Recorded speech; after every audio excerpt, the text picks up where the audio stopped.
jacket we're going to flat is a fitted jacket. It was made in France. It has a little bit of unusual detailing. 4 buttons quite close together. A slightly shorter lapel with blanket stitching. It has white blanket stitching, which makes it, of course, stand out a little bit more than normal stitching. It's a little bit bigger. And you can see the spacing is quite close. It has a side panel as well as a dart and a slanted pocket. Flap, you're not actually seeing the pocket. You can see the smaller buttons on the sleeve.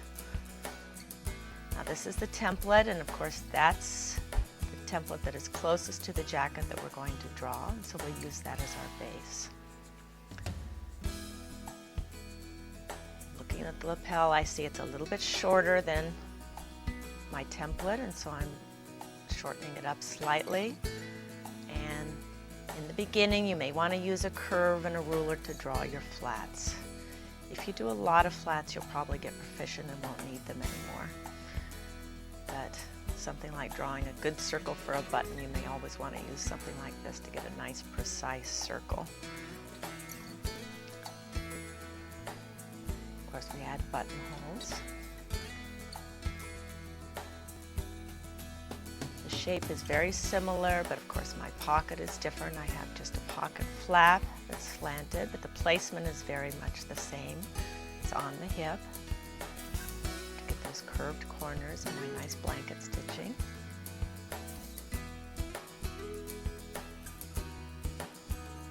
As you can see though, this is saving me time because I'm using the template as a base. I don't have to reinvent the wheel.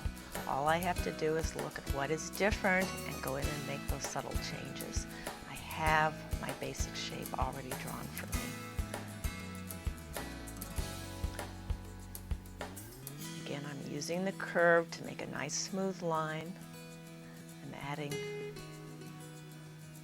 a seam to make a 2-piece sleeve, and now I'm adding that extra dart that is in my jacket, a little bit more fit.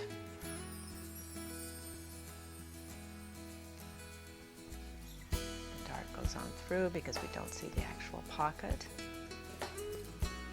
Let's see how this next seam follows the shoulder line. I'm going to use gray marker to always fill in the areas that show the interior of the garment. Not too dark a marker, but a nice pale gray. The jacket sleeve is slightly longer.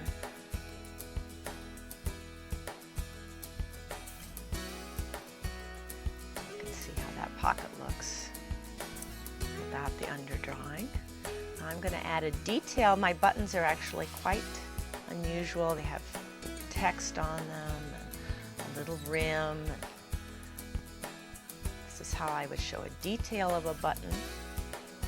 Just draw a line from the button on the garment to my detail above. If I need to add text, whatever you need to write on a flat to make